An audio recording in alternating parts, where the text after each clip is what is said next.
Les amis, bonjour, on se retrouve aujourd'hui pour cette deuxième vidéo de ma nouvelle catégorie, donc je vous montre tout mon maquillage. Évidemment, je pense que vous le savez, quand je me maquille, je tourne plusieurs vidéos, donc vous risquez d'avoir ce maquillage et cette tête pour 3 ou 4 vidéos. Voilà, je préfère prévenir de pas user mon temps pour rien, de pas m'être maquillée pour rien, parce qu'autant vous dire, là il est 20h, je vais pas me démaquiller, hein. Je vais en profiter pour tourner, sachant que c'est que des vidéos face cam que je vous montre des produits. Donc voilà, vous risquez de voir ce maquillage pour quelques vidéos. On passe aujourd'hui au fond de teint. De toute façon, je ne vais pas répéter à chaque fois. Les fonds de teint, je les ai achetés moi-même. Voilà. Donc, pareil, j'ai testé d'autres fonds de teint que j'ai pu avoir avant, mais que j'ai fini, que je n'ai pas racheté. Je ne vous en parlerai pas parce que déjà, petit 1, je ne me rappelle plus de tous les fonds de teint que j'ai pu avoir avant. Et petit 2, je vous présente les produits que j'ai. On va commencer par celui que j'aime le moins. C'en est un de chez AOA Studio. Je ne l'ai essayé qu'une seule fois. C'est le A+. Voilà, ça se présente comme ça, donc c'est exactement le même packaging que la base Total Control ou le fond de teint. J'aime pas trop dans le sens où, bon, déjà, il est un peu trop foncé, hein. J'ai pas pris la bonne teinte, mais ça, je pouvais pas vraiment savoir. Mais surtout, c'est un fond de teint satiné. Et ça, j'avais pas lu la description correctement. Bon, après, comme j'avais dit quand j'ai testé le fond de teint en vidéo, une fois poudré, on s'en rend pas vraiment compte. Je préfère limite un fond de teint satiné qu'un fond de teint lumineux. Mais après, comme je vous dis, je poudre, on voit pas. Mais je sais pas trop en fait. En plus, il est pas très couvrant, il est pas très confortable. J'ai vraiment voulu l'acheter pour le tester pour un full make-up Shop Miss A, donc $1, voilà. Hein. Mais voilà, peut-être que quand j'aurai un petit peu bronzé, si un jour ça m'arrive, ce qui est très rare, peut-être que je l'utiliserai un petit peu pour le passer, parce que ça me ferait chier quand même d'acheter quelque chose et de pas l'utiliser. Il y en a qui n'ont pas d'argent, qui n'ont rien, qui peuvent rien s'acheter, donc je vais pas dire ça je m'en fous, je jette alors qu'il est plein.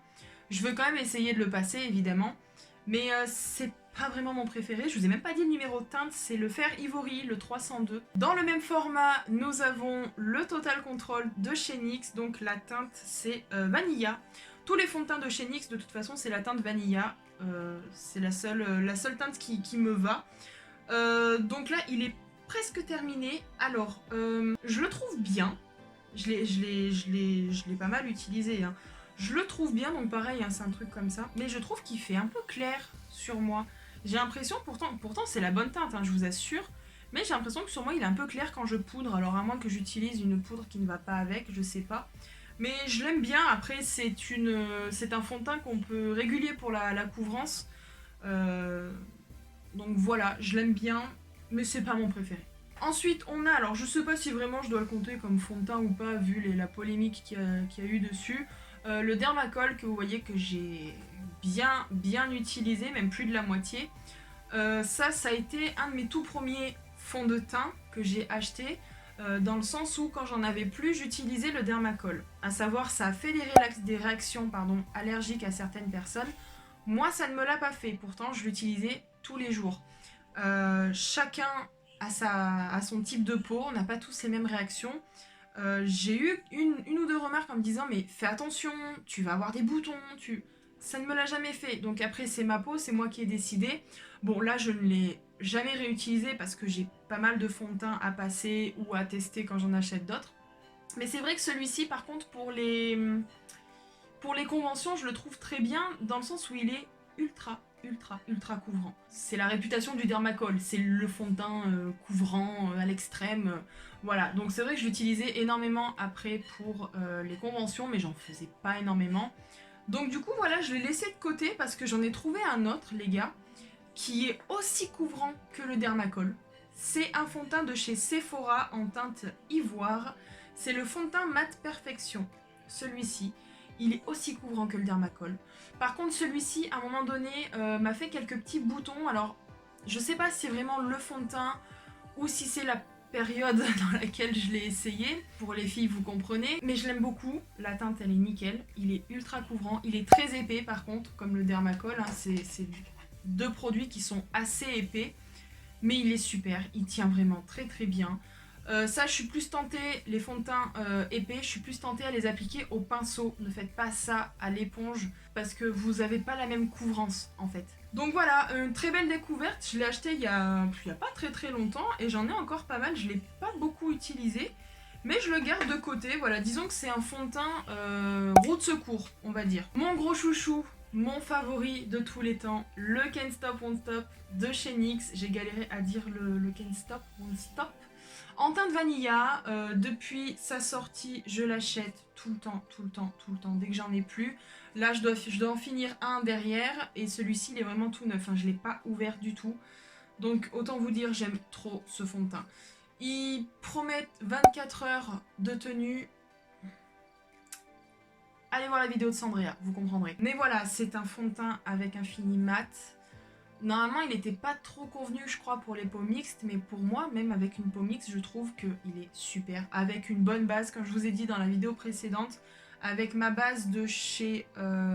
toujours de chez NYX, la Total Control, il est vraiment super. Il est vraiment parfait. La teinte, j'ai trouvé la bonne du premier coup, donc je suis trop contente. Et vraiment très très belle découverte. Et puis voilà, pour moi, personne l'a trop détrôné, hein. Il est toujours au top. Hein. Mon numéro 2 préféré, c'est un fond de teint de chez Révolution, c'est le Conceal and Define. Déjà, le packaging, les gars, j'aime beaucoup trop. C'est un embout, en plus c'est un fond de teint avec un embout, un peu comme le Shape Tape, l'anti-cerne. L'odeur, j'aime beaucoup trop.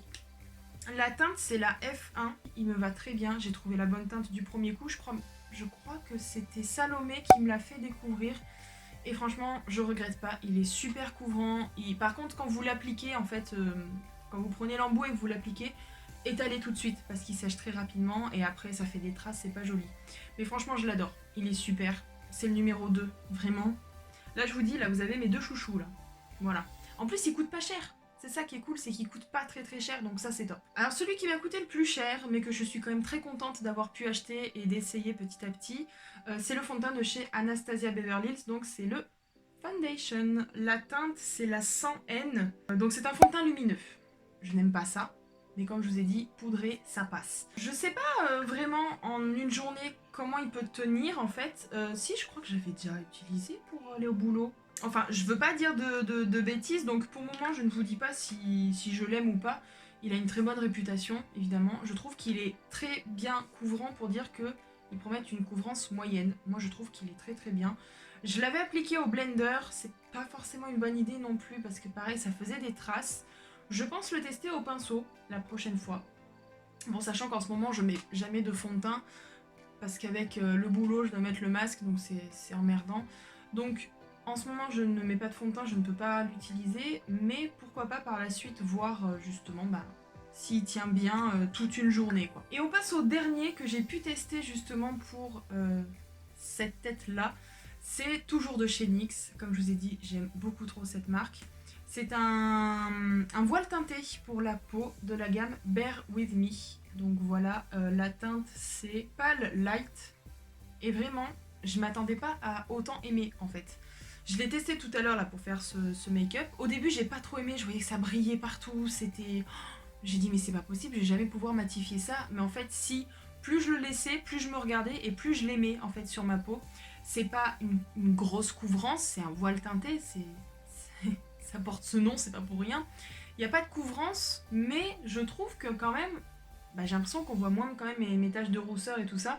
La teinte, elle est nickel, j'ai trouvé la bonne du premier coup, encore une fois. Mais franchement, j'adore, bien poudré en plus, je trouve que je le sens pas sur la peau en fait. Autant il y a des fonds de teint, je peux le sentir parce que soit ils sont trop épais, soit j'en mets trop parce que j'ai souvent la main légère, hein, on va dire. Non, j'ai la main très lourde pour certaines choses et c'est vrai que des fois je mets beaucoup trop de fond de teint. Mais celui-ci, vraiment, pour un voile teinté, que j'ai jamais testé ce genre de produit, hein, et je trouve que c'est super. Voilà pour cette catégorie, les fonds de teint c'est terminé, donc il y avait un tout petit peu plus en fait que les bases, donc elle durera un tout petit peu plus longtemps. Voilà, je suis très contente d'avoir pu tester ces 2 dernières années plus de fonds de teint que ce que j'ai pu avoir avant. C'est vrai que j'ai toujours cet a priori de me dire si tu achètes un fond de teint ou un anti-cerne, est-ce que tu vas trouver la bonne teinte du premier coup ? 80% des fonds de teint que j'ai pu acheter ou que j'ai trouvé la teinte du premier coup, donc ça c'est top. J'ai pu tester du mat, du lumineux, du satiné et du voile teinté, donc je suis très contente d'avoir pu tester tout ça. Là j'en ai pour un petit moment, là j'ai ma petite réserve. Donc voilà, j'espère que je vous aurai fait découvrir des petites choses, même si c'est pas mal de choses connues en fait. N'hésitez pas à vous me dire dans les commentaires quel est votre fond de teint préféré, de quelle marque, etc. Et puis voilà, je vous retrouve la prochaine fois pour la prochaine catégorie et ça sera les anti-cernes. Voilà les amis, je vous fais de gros bisous et prenez soin de vous. Ciao!